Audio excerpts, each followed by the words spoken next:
Matthew Kling, tribute speech. There are many definitions of the word dedicate in the dictionary.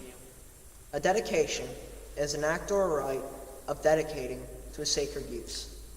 To dedicate is to commit to a goal or a way of life. This dedication goes out to someone who dedicated his entire life to the church, to his family, to his work. This dedication goes out to my late grandfather, James George Kling. James Kling was born on September 16, 1935 in Philadelphia. He grew up in the house I live in now, which used to be a chicken farm back in the 1930s and 40s. He graduated from North Catholic High School in 1953. 2 years later, he was drafted into the United States Army, which he served a 2-year term. Prior to his deployment to Korea, he met the love of his life, Dolores Barry. After he returned from Korea, he married my grandmother on November 9, 1957. In May of 1959, my grandparents gave birth to my father, and in the 1960s, they gave birth to my 3 uncles. My grandfather was dedicated to his work. He worked and managed in numerous A&P supermarkets for a total of 46 years. He treated every store like it was his own, and he brought in business and made a profit in each and every store he worked in. He would work 5 to 6 days a week, but when he had time off, he would be dedicated to my family. In the summer, on his days off, he would take my uncles and my dad swimming. And on Sundays, he would take my dad and my uncles to see Phillies games at Connie Mack and Veteran Stadiums.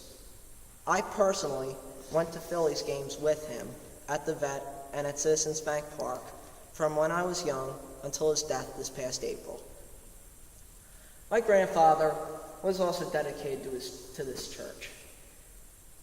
He attended Mass weekly since he was a young boy. When he became older, he did numerous things for his parish, St. Leo's in Tacony. He became a Eucharistic minister. He did the parish's gardening. He trained altar servers. He counted the collection money. He even distributed the Holy Communion to the infirmed. Even as he became older, he still made an effort to go to Mass every week. Later in life, after retirement, my grandfather became dedicated to his family, especially to his wife. When my grandma needed to go anywhere, he would drive her there. Though his body had its limits, he would always make sure his garden looked beautiful and there was enough food to last a long time. I was honored to be of assistance to him when he needed it, whether it was to get groceries, trim weeds, or water his flowers. He was even nice enough to get me where I needed to go when my father wasn't around to get me there, whether it was to a baseball game, swim practice, or even to help him out. My grandpa rests in eternal peace after he passed away on April 8th of this past year. He right now dedicates himself to watching over my family and watching over me. He was, and always will be, dedicated to his family. And he will always be known, by me at least, to be the most dedicated man in the whole world.